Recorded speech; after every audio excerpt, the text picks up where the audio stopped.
Oh, I don't know if you guys remember the clutch that was on here. The clutch was a Comet, not a Max Torque like those two.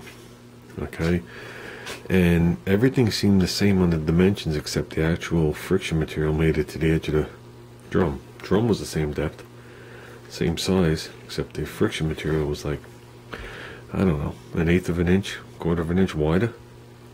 So it was a mint clutch.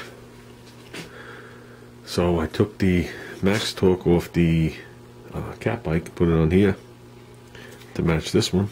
And it's a little slightly faded from use, but that was a brand new clutch when I put it on there.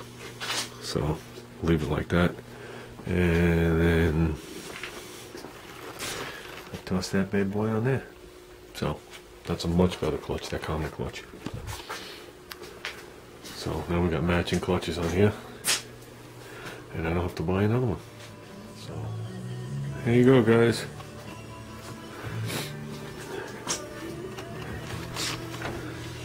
Belly's out a little bit. It's a weird looking rim with this much lip sticking out. That's the way it always was. So I don't think that looks bad. Well, I got matching brand name tires front and rear. That's more traditional mini bike zone. In the old days that would have been a little bit more knobby, but when they reproduced them they made the knobbies a little less. But they're definitely a lot more knobby than this style tire at Harbor Freight. So this is a Carlisle.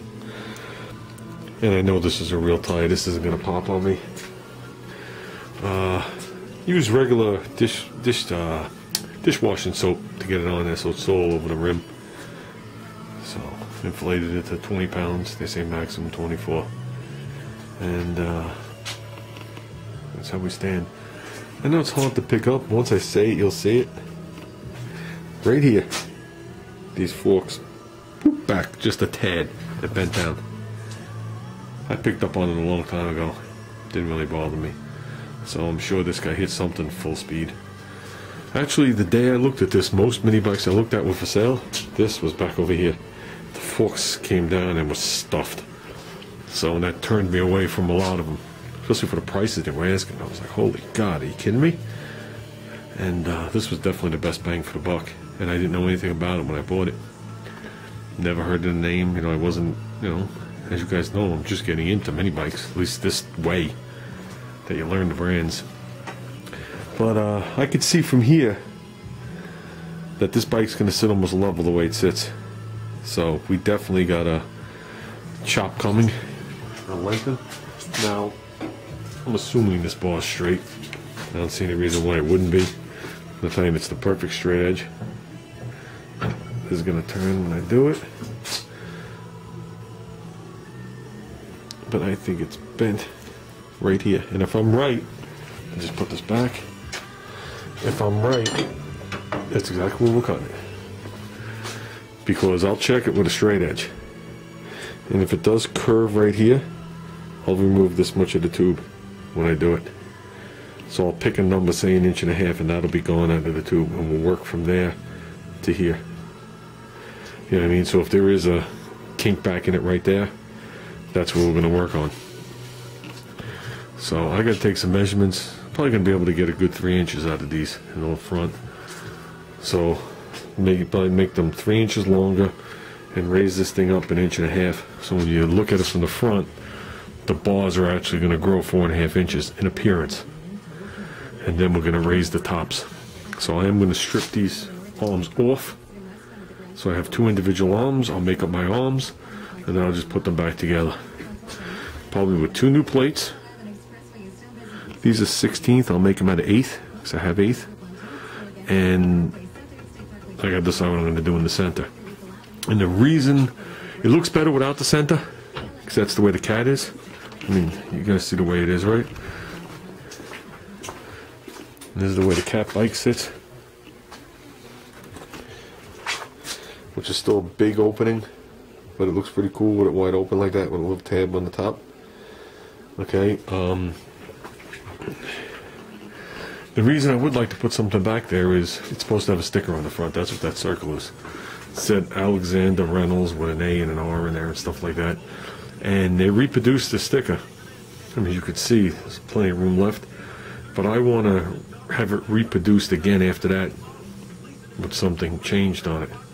So I would like to have the front piece here, but it doesn't have to be nowhere near as big as what it was. So, I mean, mini bikes, that is a signature of a mini bike, is that square plate, so I really don't want to eliminate it totally. But, yeah, I think I do like this. I don't know if it's the tire I like, or the fact that the rim's silver. You know, the way this rim looked white. So, I can't believe how cheap this tire is. This almost feels like I said, a tire for a toy that's supposed to be like foam filled or something, and they decided to put air in it. So, but so we didn't get a lot done today, but we got something done today. We got the clutches on, got the clutch on the cat. We got the front tire figured out finally.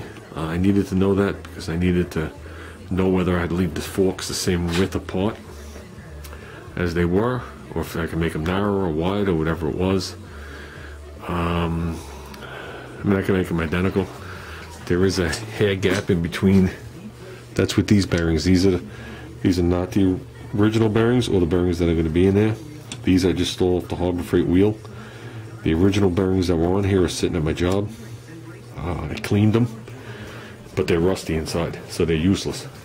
So, and we all know the Harbor Freight bearings last one ride, so I'm not going to use those as my measurements. So I'll leave the forks to the width they are. And I know last time I tightened it down, it goes in that 1/8 of an inch, 1/4 of an inch. So I looked at brake calibers last night online. 95% of them are those. Then there's a couple hydraulic ones which we're not getting into, and then there was one caliber that looked like the pad was wide on it, and they keep referring it to pocket bikes, but they don't refer it to a certain brand where I could actually go to the store and look at this thing. I just want to do the brake thing once, you know what I mean? And that one that I'm talking about shipped is $17. So it's not a killer out of the pocket, but if I got to do it like I've done everything else on this bike, weld it on, cut it off, weld it on, cut it off, it's just not worth it. So I'm assuming no matter which pad I get, that disc has to be, maybe like 30 thousandths taken off it. So, but we'll worry about that when I get to that.